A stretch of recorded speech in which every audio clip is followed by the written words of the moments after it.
7.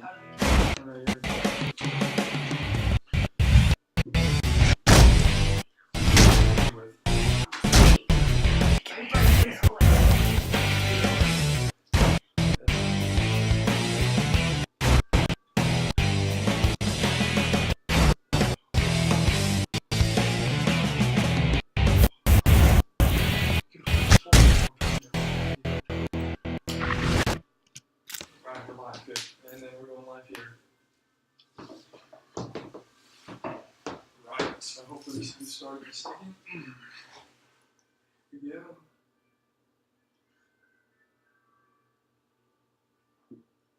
Okay, I believe we are live now. Just make sure this is accurate. Alright, we're live. Alright, so welcome to the Next Level Football Show. I'm Kyle Wilson. Marianne Ortega is not available today. She's actually out of town. So I will be running I'll be moderating the whole thing and conversating. So today, as always, we have Mitchell Wilson and we have a special guest today as well. We have Savannah Jackson, who was the Sun Conference Freshman Player of the Year, and what was the other part you won? All-team, first team or something? First team all-conference. So today we're going to have a great show. We're going to be talking all about college, or at least most of it. This is going to be broken down into 2 parts, simply because there's so much to talk about. So before we move forward, I must put out this announcement very quickly. It's about the show in general. We want everybody to understand that we want to present information and provide topics for discussion that we see that are prohibiting American players from furthering or reaching their potential. However, we do believe that education, of course, is a fundamental necessity. So, college is very important overall for the human population. Now, moving into the actual show, the first topic we're going to talk about is if college is beneficial to soccer players, and I'm going to swing that to Mitchell first. So, Mitchell, what do you think?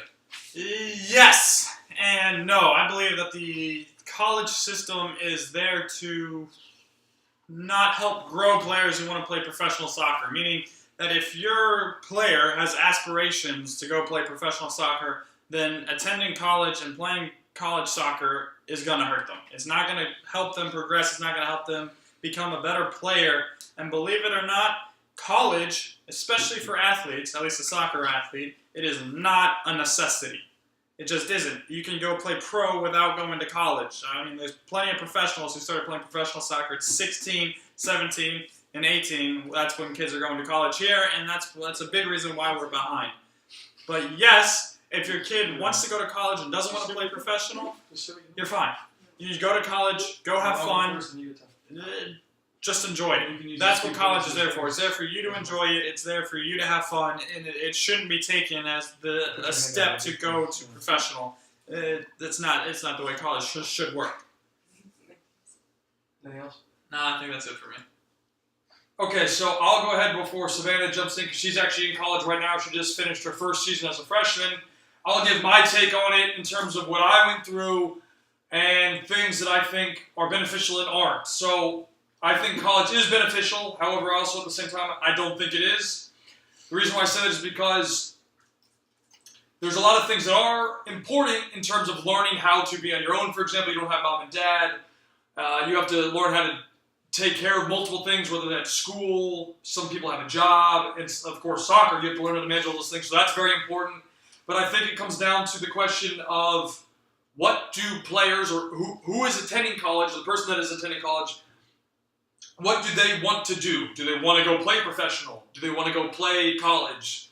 Because college is a great route, but if you want to go pro, it makes it much harder to do that in theory, because you're now spending critical years away from the professional game and going into this amateur route. While college is a great tool, it's also very stagnant. It's not the right word. It's also tough. I don't know what the word to use is, because the duration of the seasons and everything and how it's layered right now, it doesn't necessarily benefit people or benefit the players that are playing the game. And that's one of the things we're going to talk about. As Mitchell said, and I agree in the same length, it's not a necessity. It can be a stepping stone, but remember, when you finish college, you're talking about you're going to be a lot older. And this is going to be a segment that we're going to talk about here shortly as well, but it all, for me, depends on the ambition of the kid. A lot of it depends on, too, connections. If you don't have good connections, like if you don't know people, getting into college, one, becomes a lot more difficult, but of course getting into professional becomes a lot more difficult because a lot about anything, whether that's a job or whatever situation, it's a lot about who you know and what is in front of you. So there's a lot of things, a lot of good things that we're really going to get into in a minute, but I want to give Savannah a chance to give her take. Savannah, any thoughts? You don't have anything that you want to talk about?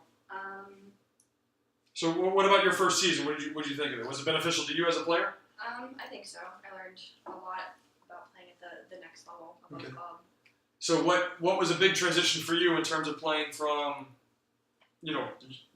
club soccer versus college soccer? Obviously, because you're in it now. So The girls are a lot bigger. They're a lot faster. They're stronger. The game of the speed of play is faster as well. So you haven't seen the professional level in the same sense, but do you think there's a big difference from college where you're at versus going to play professional? I'm sure there is. I'm sure it's a step up. So. All right, there we go. Do you see it as maybe a necessity for somebody? Because obviously on the girls' side it's a little bit different where... Why don't we ask this question? What's your ambition? Let's go start. What's your ambition? Like, do you want to just finish Like at college? professional? Or Do you want to go pro? to college? I want to get a degree, but I would like to play professionally. There you go. Okay, so as you heard, you're talking about, again, one of the top players in the country because she got the Southern Conference Player of the Year, which is a big award. And we didn't say this yet, but she actually plays at Johnson & Wales University, which is another very good school.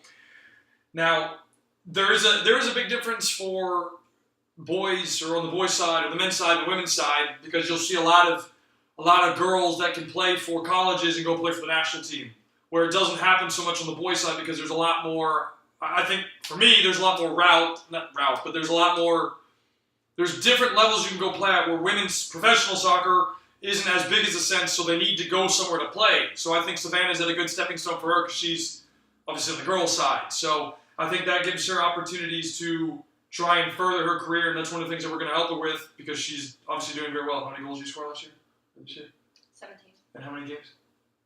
16. So she scored basically a goal a game, a little bit better than that. So when you have players that are able to excel, it can make a big difference. And when you're scoring goals, people are going to start taking notice. So it's anything else you want to add to that? No, so moving on to the next thing. Question number 2 we have is, if you want to play professional, should you go to college? Mitchell? Well, as previously stated, no. In my opinion, college is not going to help you grow as a player. It's not going to develop you, and it's not going to push you towards your goal. A lot of the coaches there are just there to win. They don't care about you as a player. They want to help themselves, right? So they're not going to look at you and go, they may tell you, yeah, you can play pro, but is that coach going to help you play pro? More than likely, it's not going to happen. I mean, I'm sure there's plenty of cases all over the world, all over the country, where the coach has said, yeah, I'll help you play pro, don't worry. And then when it's his senior year, nothing. He gets no help, and he's basically just there. He goes, works wherever. And that's a problem. And I think it also comes down to the cramped game schedule, right? I mean, you're playing 16, 17, and more games in probably about 3 to 4 months. You're playing more than that. I mean, especially if you get into the end of the season, I mean, you could play. I mean, if your team was able to get past the tournament rounds or get into it, I mean, you're talking another 4 games. Yeah. Another 4 games, and plus if you get to the national title, you're talking another 4 games. Yeah. So you're talking like 24 games in 4 months, probably even a little bit more than that. So you're talking a lot of games, and that can be very grueling on somebody. I mean, for me, it really hurt me a lot because I couldn't play very often. I probably played, I want to say, like less than 30 games in 4 years. I just got hurt a lot. Now, it's definitely a cramped thing. Also, a big thing that it makes it tough is there wasn't a lot of training time. Like when you were, and I'll ask you, Savannah, but when you were in season, I mean, how many times did you actually get to sit here, okay, we're going to train like this is what we're going to focus on. Did you get a lot of that? We trained every day. Yeah, but in terms of how was the training? Because you probably had a lot of recovery days from playing games. There were some days that we had to take it lighter because our schedule was we played on Wednesdays and Saturdays. Mhm. So Yeah, we had a couple days in between. So Right. we would go like one good practice a week. Yeah. So. And then how focused were you guys on tactics? Like how demanding was that? We did technical stuff almost every in tactics in terms of like where to be, positioning, formation? Yes. A lot. Yeah, Yeah. but especially before game days. Right, right. So. So she's kind of highlighting some of the things. It's you play 2 games. If you look at professionals, they're going to play sometimes 2 games a week too, but you also have a much deeper squad. How many players are in your team? We had 22.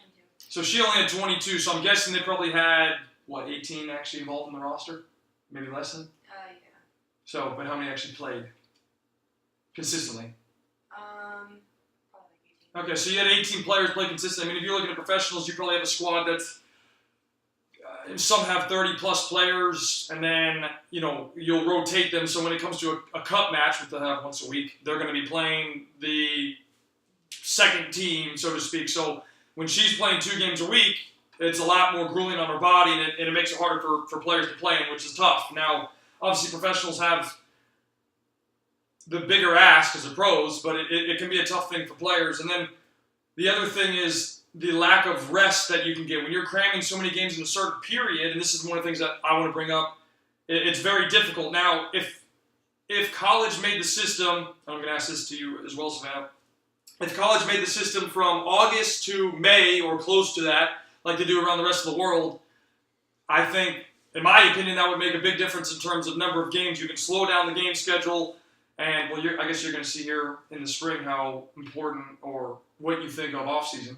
right? Because, you haven't had it yet. But when we had off-season, we had very little amount of time, and this is one of the things I don't want to talk about too much, but we're going to talk about in a second, is we had very little time to train with our coach. We had 20 hours a week of training, video, and going into the weight room. So we probably had 6 hours a week with our coaches, maybe 8, something like that, and actual being on the field and training. So we missed a lot of time in terms of developmental things that we could have been doing, and we only got 5 games to play in the spring. So you're talking, at least 16 games in the fall, and then you're talking 5 games maximum, at least at the Division II level that I played at, in the spring. So you're not getting a lot of games in the spring, and you're getting too many games in the fall, so there's not a good balance. So I think it can be very tough. Anything else either one of you want to add on that? Well, let's not forget about what happens in college. Let's talk about partying. The athletes, not only are they going out and playing a game, 2 games a week, they're going out and partying every weekend as well. And drinking alcohol does hurt your body in the recovery. Even the next day, you go out and you drink all night, the next day your body's just slow. I'm sure many of you have experienced that, and it's not good for an athlete. That's why professional athletes, if they go out and they drink, they get fined. They're not allowed to do it. It's against their contract. They got to take care of their bodies, and alcohol just doesn't do that, and it hurts the athletes in college. It really does. So, question number 3 for us. Why does college lack in developing players? So, I guess I'll start with this one. One of the biggest things for me is, we've talked about this, the focus isn't so much on development, and it's more of a wing-based thing, which is definitely fine at this age, but there's still a lot of players that need certain critical development things, and if it's all focused on winning instead of mental development, obviously winning can have some part of that, or tactical development in terms of for example, body position, where to stand, making sure you're checking your shoulders, different types of things like that, always scanning the field. You're not going to be aware of everything or be maybe good enough to play at the next level in terms of making pro.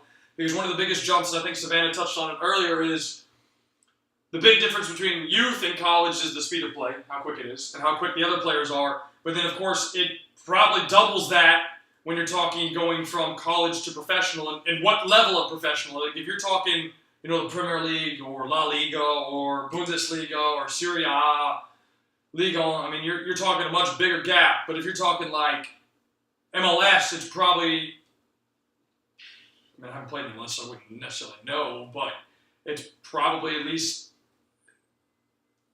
1 time, 2 times greater than that. So you're talking a lot more in terms of the speed of the game.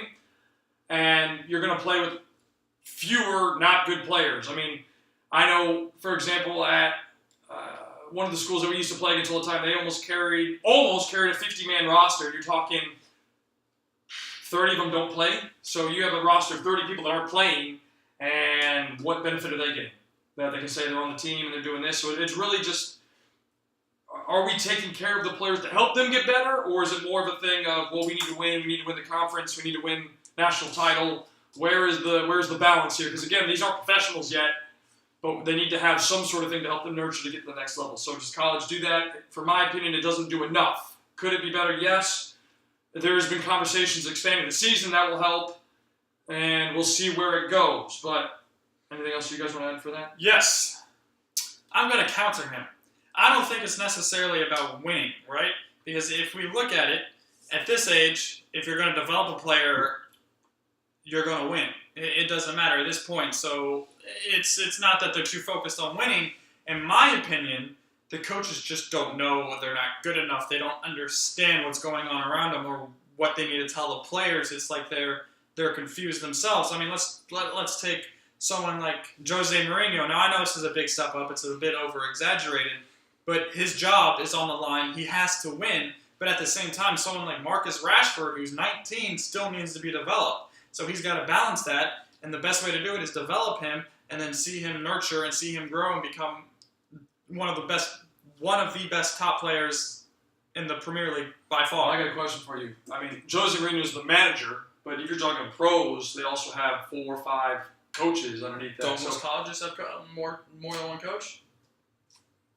Some. Yeah, I mean 1 or 2, but you're not talking 4 or 5 where they just yeah. It's like I said, it's a big jump, but at the same time, it's still relevant, right? Because he's got to win, and he's got to make sure they're growing, and so does college. So it's not that the focus is too much on winning, because it should be at the age of 18 for me. At the age of 18, 19, 20, the focus should be winning. But in order to win, you got to know what to do to win. And sitting back and defending the whole time isn't. Sure, that'll win you some games. Absolutely. Is it going to win you the title? Maybe. It could. I mean, let's look at Leicester City. It happened. But is it going to happen continuously? No. Well, the thing about Leicester is that they knew how to counterattack, and they had players that were going to buy into the system. But, I'm talking in terms of winning. If we're talking a structure here of one coach saying, like you said, you're going to sit back and defend the whole time, but you're not teaching them how to actually play the game of soccer. You're teaching them one phase of the game, and how to defend. So that's coaches not being good enough. Yeah, you're right, and it's also the development part. And if one guy's focused on winning the whole time, then they're not going to be developing the kids, because then they're only focused on the because defensive they're not line. good enough. You see how this works? Yeah. Okay. We had this argument last night. We were going back and forth. They're not good enough because they can't develop. Yeah, but if they're not good enough, and they're focused on winning because whatever. Okay, so moving on to the next thing. Savannah, do you have anything you want to add on this? Why college maybe isn't developing players the same way? So Savannah's just here. She's having a good time. That's all that matters. She's nervous. And it's a fine line, really. I mean, like I said, Mitch and I were going on, arguing about this. Are college coaches going to be as good as Jose Mourinho or Pep Guardiola or whatever the circumstances? Absolutely not.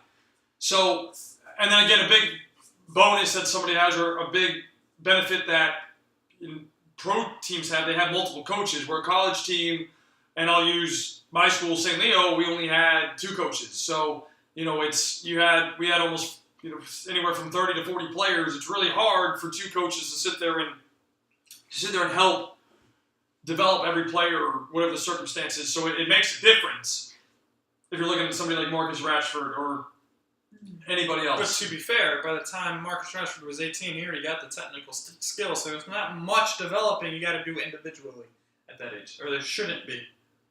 Well, you could argue that, yeah. There shouldn't be.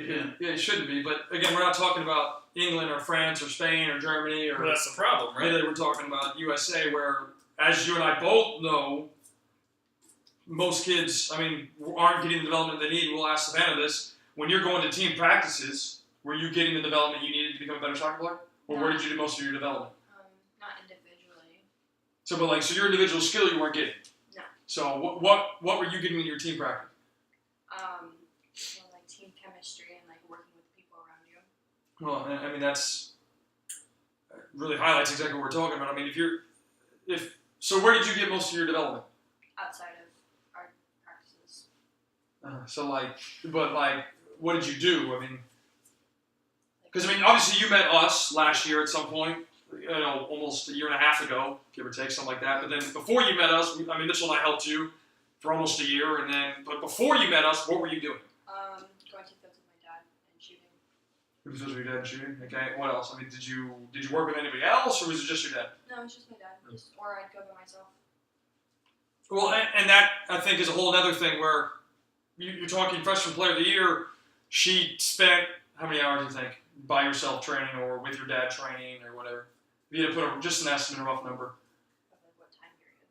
From, let's just say, 12 to, you met us last year, you're 17 to 16. So 4 years. At least 500.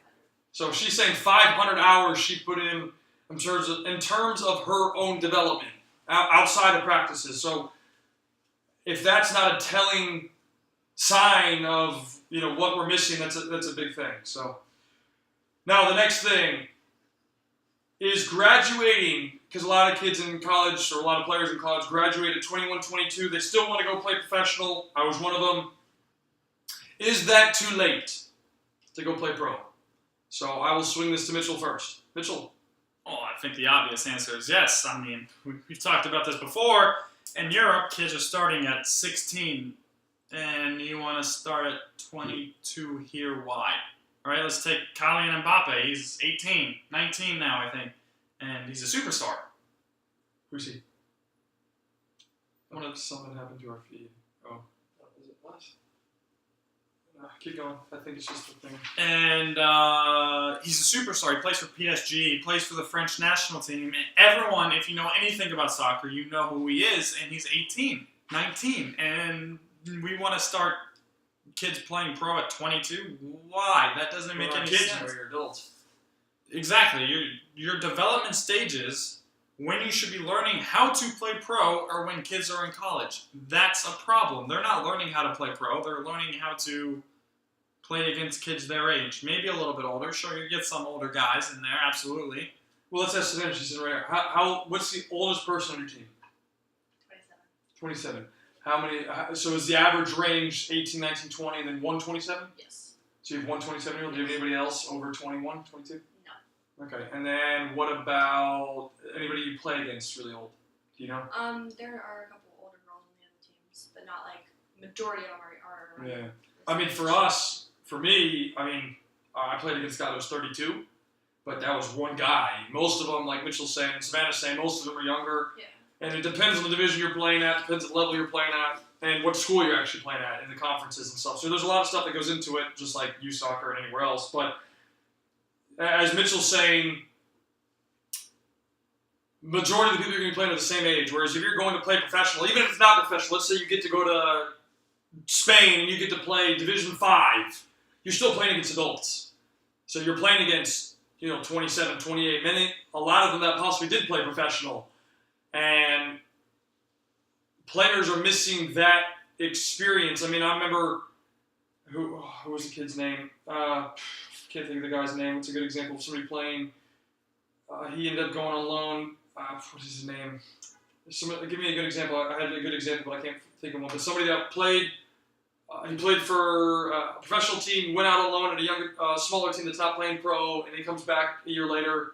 Jack Wilshere's one of them, but he wasn't. I can't think of the person I was going to give an example of who's a really good one.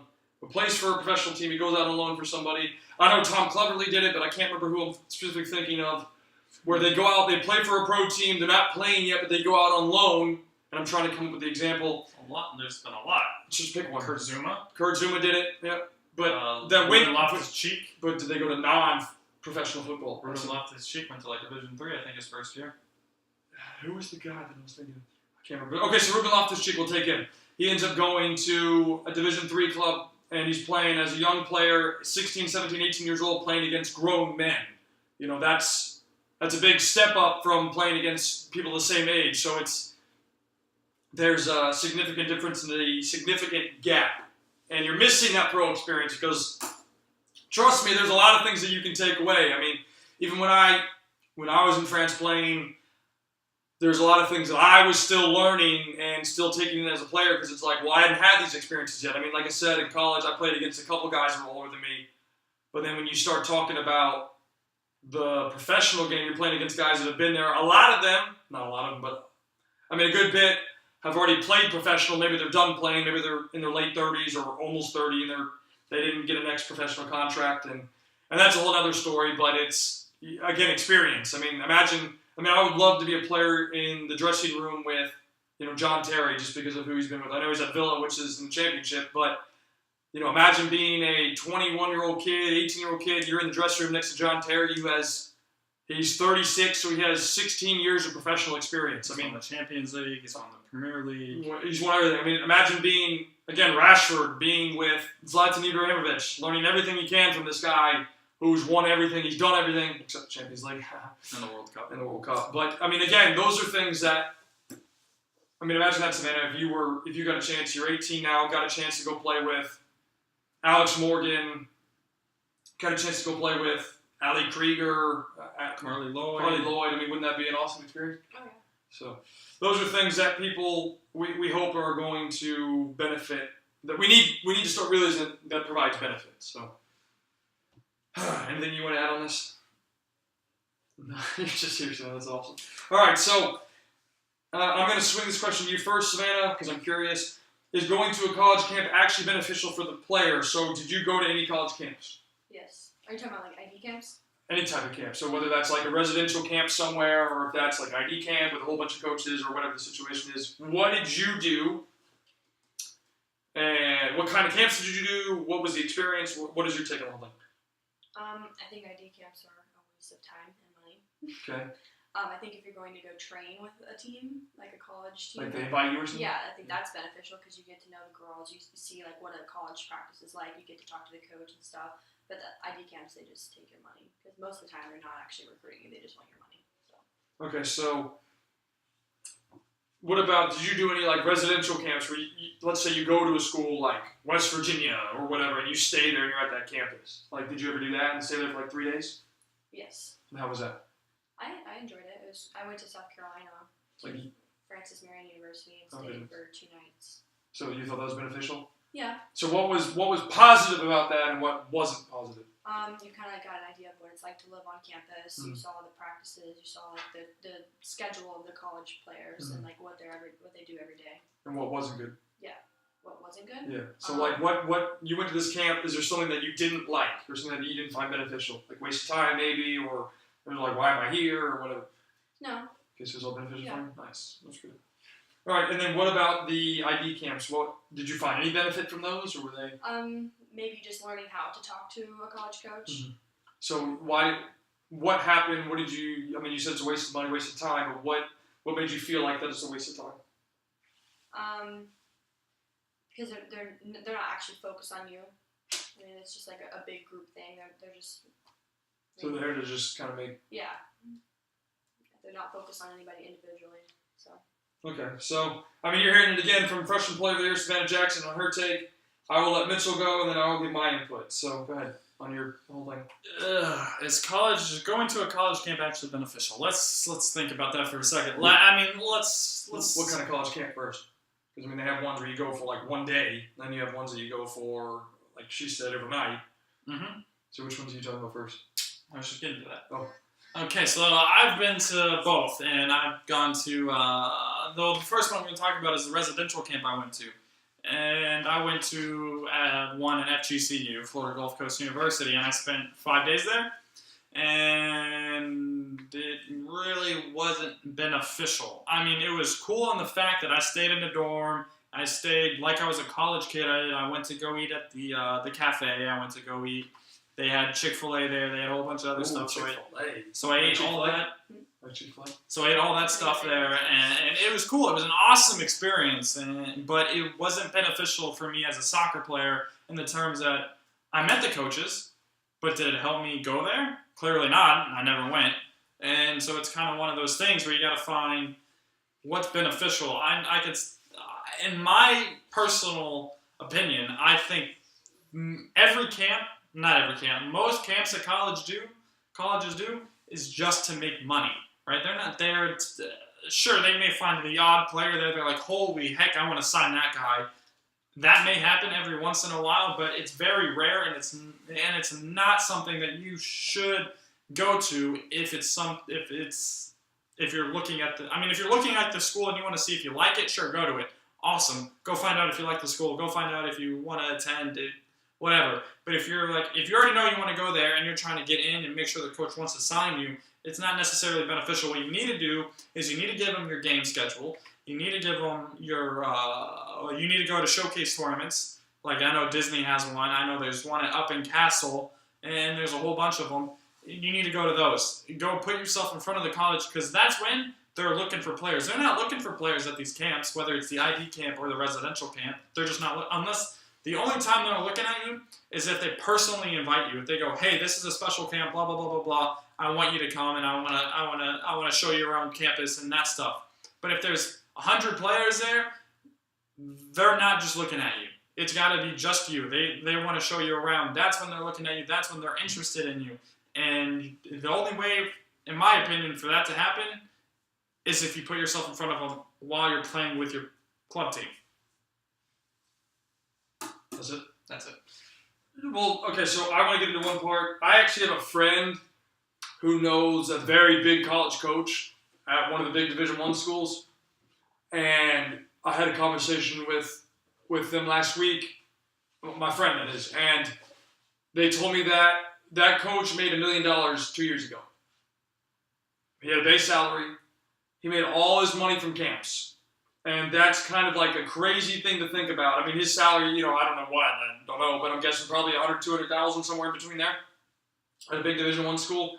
And then, he's running camps the whole summer, residential camps, because they really make a lot of money, and those ID camps you were talking about where they go to.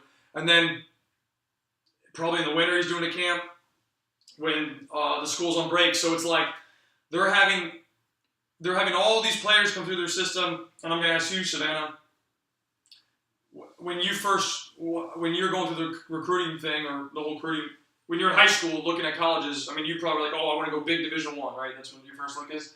So, if you're talking about big Division I schools, every kid wants to go to big Division I schools. I wanted to go to a big Division I school.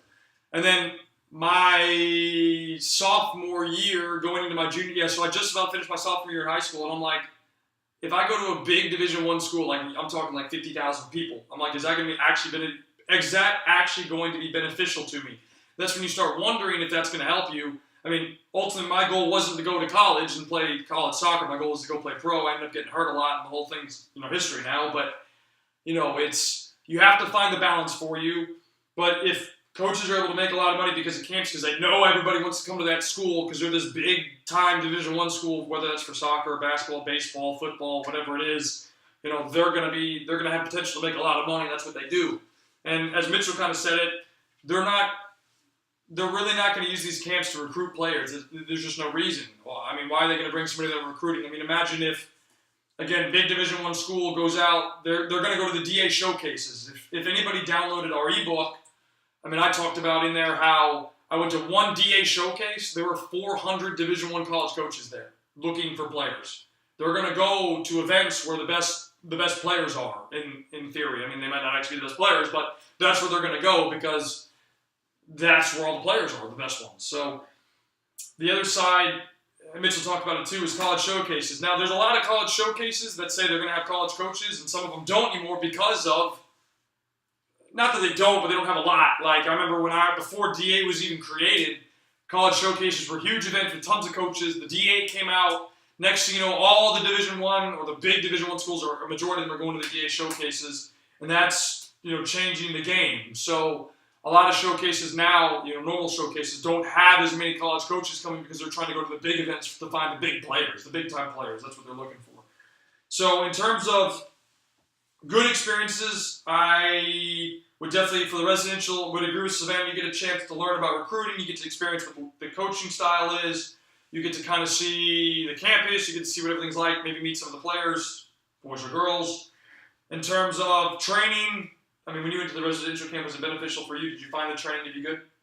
I thought it was good to learn or like to see what college training is like. Mm-hmm. It's definitely different than club yeah. or high school. And the one thing, I went to 2 residential camps. One of the things, I don't know if it's the same for you, Savannah, but what we did was we had 3 sessions a day in 3 days of training. So, I mean, you're talking 9 sessions, each 2 hours. I mean, it was physically exhausting every day, and that can be obviously tough on players too. So that's one of. Did you ever overtrain a lot? Did you train? I just trained once. Train once. So I guess it's different per camp. Every camp's different. But those are things like if you're getting too much training, that's obviously not going to help you. It's going to negatively impact you. So those are things that are potentially hindering and stopping people from getting good experiences. But I would agree as well in terms of, ID camps. I mean, I got an email last week for one. It's from 9 to 3, and it's $250. Worth it?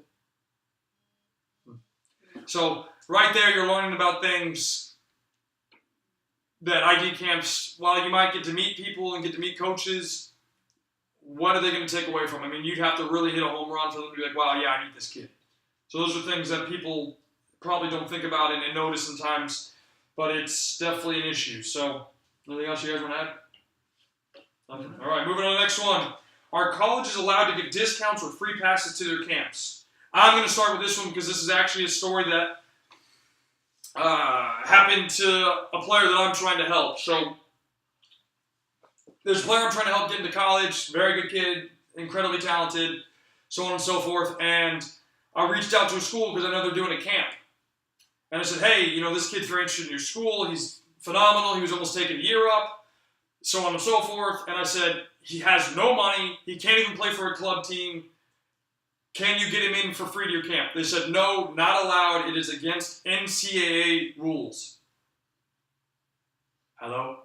It's against, why is this against NCAA rules? I mean, you're making this, basically we're saying soccer or any college sport is an elitist sport. If you don't have money, how are you going to get into this school? Because this kid, who I'm still hoping I can help out if I can get him in front of coaches, is phenomenal. I mean, he is one of the best kids I've ever coached, probably one of the best kids I've ever seen in terms of just ability-wise, and now he might not get a chance. He's a senior now in high school, and he can't get looked at because he just moved here 2 years ago, and he didn't know how the college process works. So this kid he might drop out of the loop, he might go out, he might be missed under the bus, and next thing you know, because of the way our system's set up in college with the NCAA or maybe NIA and other divisions, players aren't allowed to get scholarships or discounts, and these camps again aren't cheap. I mean, I think this one was almost $200.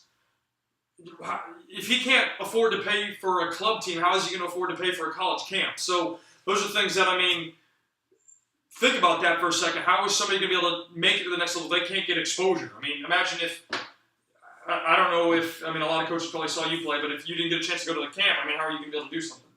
Yeah. You're just not going to be able to do it. So, Mitch, you want to add anything to that? I think you hit it most on the head. It's definitely an elitist type system. It's definitely only asking for the kids who can pay for it, and if you can't pay for it, you're going in debt. Oh, if you're trying to go to college, it's definitely something we got to find a balance to, especially for soccer, right? Because like we keep saying before, going to college for soccer isn't a necessity. It shouldn't be a necessity. It should be something that you want to do. Absolutely. If you don't want to play pro, go to college. It's fine. But it's not something we need. And so we got to find the balance where we can get kids like this kid he's talking about in front of these colleges just so that he can keep playing. If he doesn't go to college, he's not going to be playing anymore. He's going to be working at a restaurant. And it's really hurting us as a country to develop. We're not developing players at the top level because all of our best players can't afford to go to college. They can't afford to go play for DA. They can't afford to go to college. They can't afford to try out for Orlando City. They can't afford to try out for any other professional team or non-professional team. They have to work to make the money, and then after they work, guess what? They're not playing anymore because all they can do is work because they got to make money to survive. So we got to find a way to make it so we're not so elitist to people who have money because we're hurting us as a country.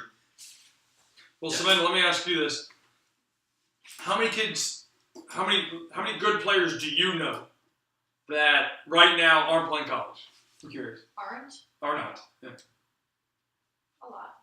So if you had to put a rough number, 20, 30? Yeah, maybe 20. So right there, but do you know why? Maybe they didn't. What do you think? What is the reason they're not playing? Some girls just aren't interested in playing at the next level, but it's money. Yeah. So right there, again, somebody telling you that, and she's in the system right now, that money. If Did you ever go to a tournament and there were a college showcase or something, and there were girls that couldn't go because they just couldn't pay for it? Did that ever happen to you? Did you ever witness that with one of the girls on your team or anything? What do you mean? Like, let's say you go to a college showcase tournament, it costs each person $200 for whatever reason because you got to travel to Georgia or whatever, and then somebody couldn't go because they didn't have the money to pay for the trip. Yeah.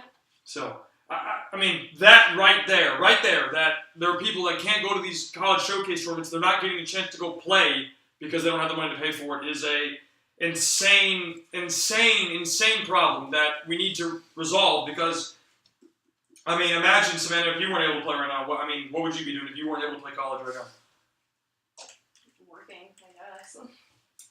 I know 15 kids, no, 20 kids right now myself, maybe even 25 if I can think of everybody, that are definitely good enough to be playing college. Probably 3 or 4 are potentially good enough to play professional.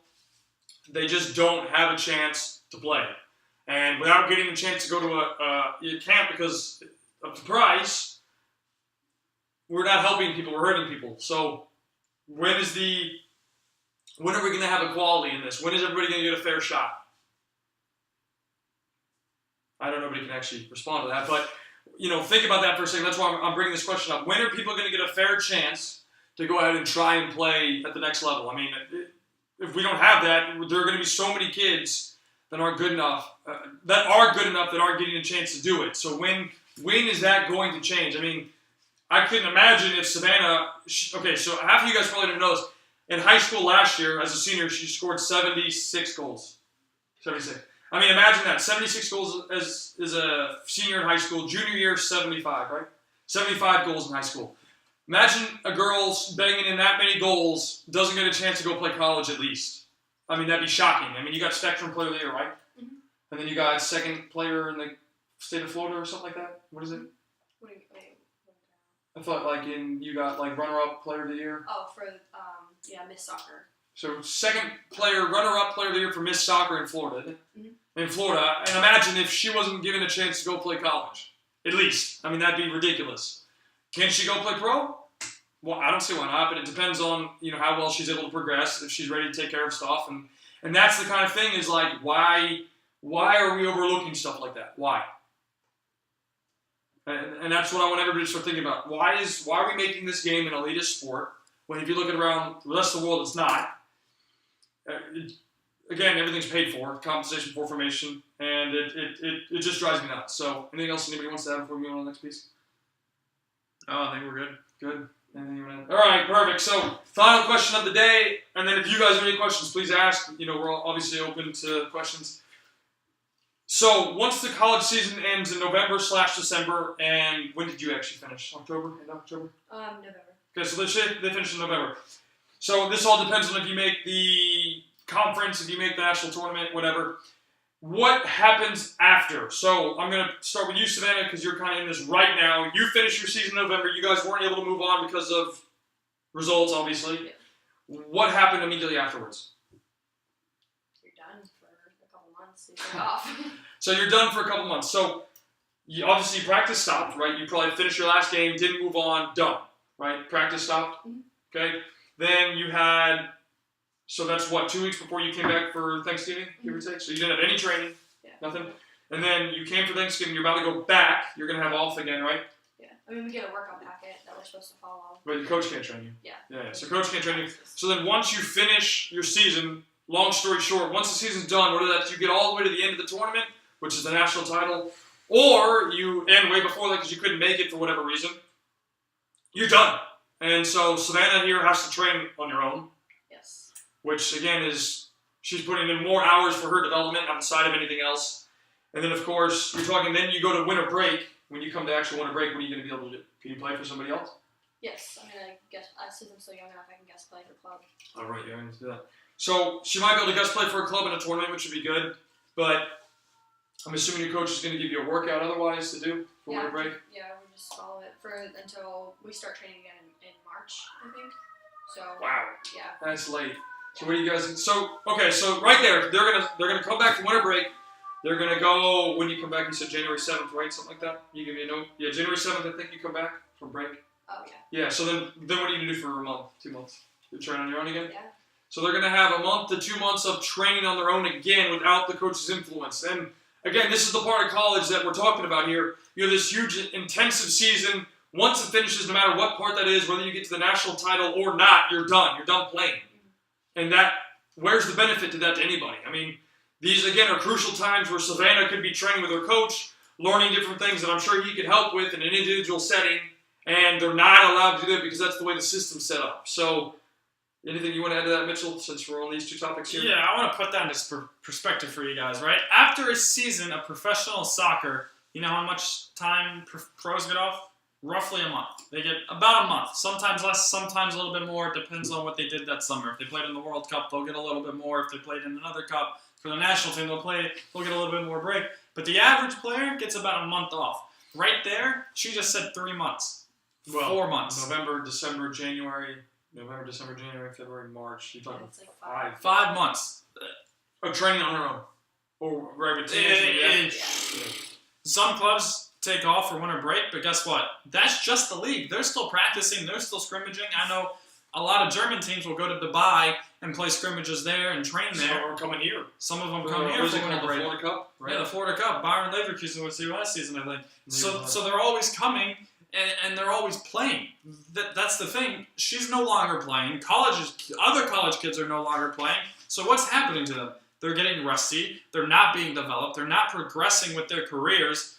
Nothing's happening. They're just getting more fit or getting less fit. Well, I mean, look, Savannah did a session with myself and Mitchell, Tuesday, was it? Monday? Whatever day it was, it doesn't matter. We did a session with Savannah. She goes, I haven't trained in a month. I mean, that's hysterical to think about. I mean, a girl, freshman player of the year, she hasn't trained in a month because her season finished. I mean, couldn't you have used that to, I'm sure, did your coach tell you, things that you could work on? Did he say, hey, Savannah, I need you to do this. Hey, Savannah, I need you to do this. Yeah. But he can't help you. No, not no. So, imagine, your season's done. Why are players like Savannah not getting a chance to train with their coach who says, what are some things he said you can work? Maybe pick 1 or 2 things. Finishing. Always finishing. You missed a lot of chances this year? Yeah. Mm-hmm. What else? Always. And my technical side of the game. Yeah, we worked on that good. Anything else? That's the 2? Anything else major? Controlling the ball out of the air. Okay, so 3 things. Finishing, overall technical ability, and first touch. So, right there, imagine if the coach had his ability to, he could take maybe 1 or 2 girls that have the same kind of thing they need and say, hey, I'm going to help you guys, during this 1 hour. Then the second hour, I'm going to take these 3 girls and help them with this. They're not getting that. So, somebody tell me why or how this is benefiting any of our players. If Savannah's going to have 5 months off, what is she going to develop in that time outside of herself? There's only so much that you can do to improve yourself until you have a system for you. And it's not going to help. So this comes down to not helping or preparing players for the next level. There's a lot of time they could be doing something to help prepare and develop kids to get to the next level, and that's just not what they're doing. So, anything else you were going to add to that?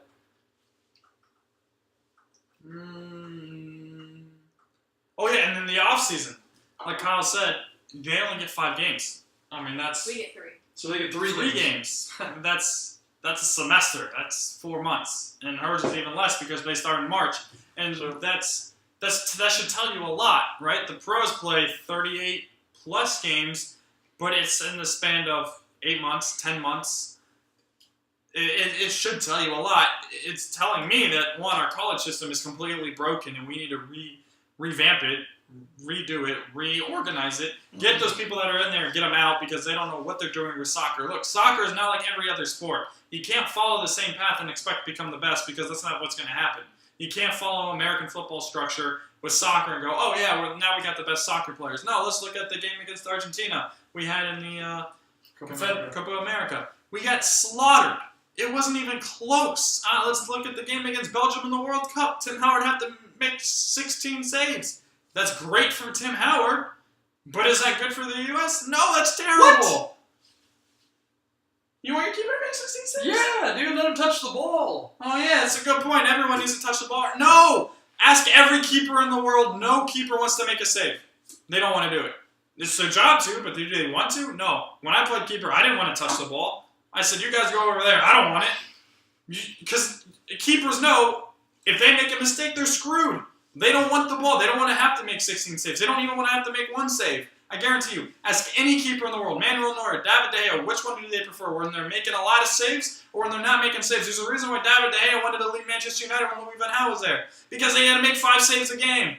That's crazy. And that's only 5 saves. So we've got to reorganize this and restructure this to make sure we're doing this the right way. Because right now we're clearly doing this the wrong way and our players are not being developed properly. Yeah, okay, I think about it. Okay, so a couple things I want to add.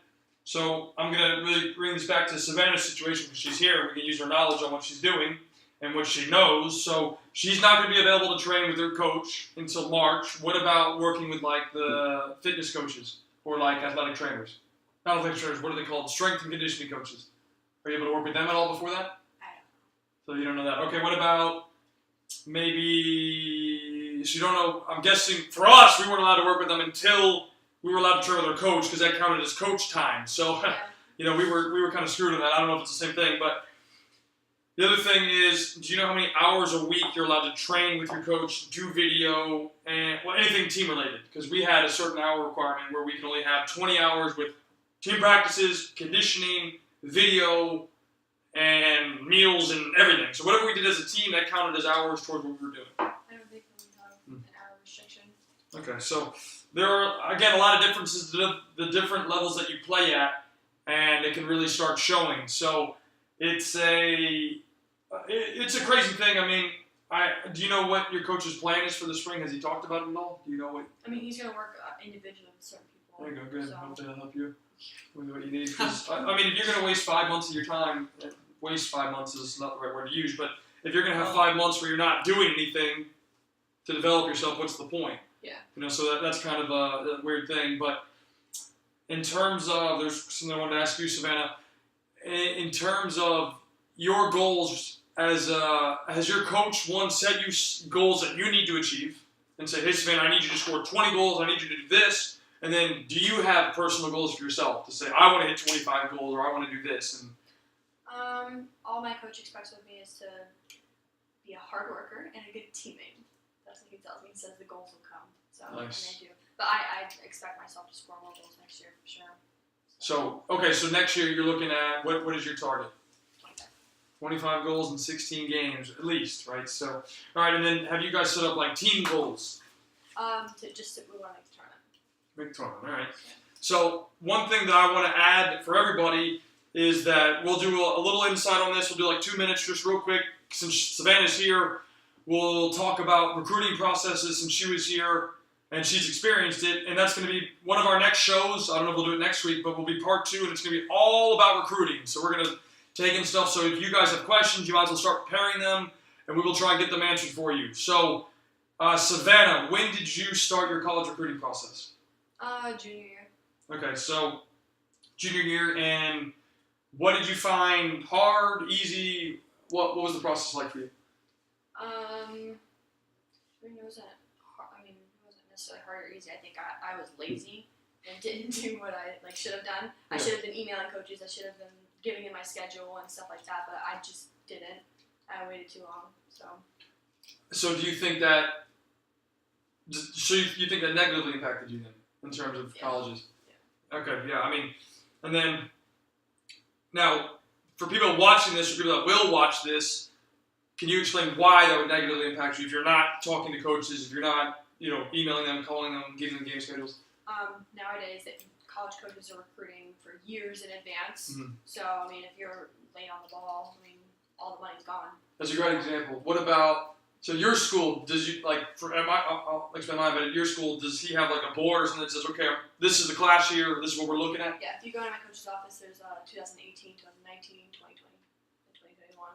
So then he has like the list of the players and stuff. So yeah. There you go. I mean, that's the same thing we had at my school. I mean, our coach had a board of list of players at each specific recruiting class, and it's like, again, if you're not on that list, and I didn't play for top Division I school. I played for a very good Division II school, and he's recruiting years in advance. So it's like, again, that's a big telltale sign that the recruiting process needs to start earlier.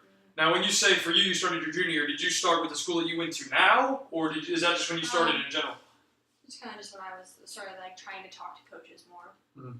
So. So what did you do the first 2 years just play? Did you know that you had to go talk to coaches? No, I just had the mentality, they'll come find me, but no, it's not like that. You have to really, you have to get out there. So. And then what was the hardest part about getting recruited? Finding a good school for you, finding what fits. So how did you determine what fits? Well, I knew I wanted to stay in Florida, and I wanted to go somewhere like smaller for like academic reasons. Mhm. So, and then obviously I had to find like the coach that I liked and like the style of play and like the girls. You had to make sure that you fit in with the girls too, because if you don't fit in with your team, it's not fun. Nice. So you found everything that works for you? Yeah. There we go. All right. And then the last thing I want to bring up is scholarships. And again, we're going to talk about this next show. So if you have questions, get them ready because we'll answer them for you. You may not know how many scholarships your coach has, but how easy or hard is it for you or a player to get a scholarship? It depends on the school. Certain schools have more money than others. So, I mean, I go to a private school and we have caps. So, I mean, they can only give you so much. So, I mean, you go to a school with 28 girls.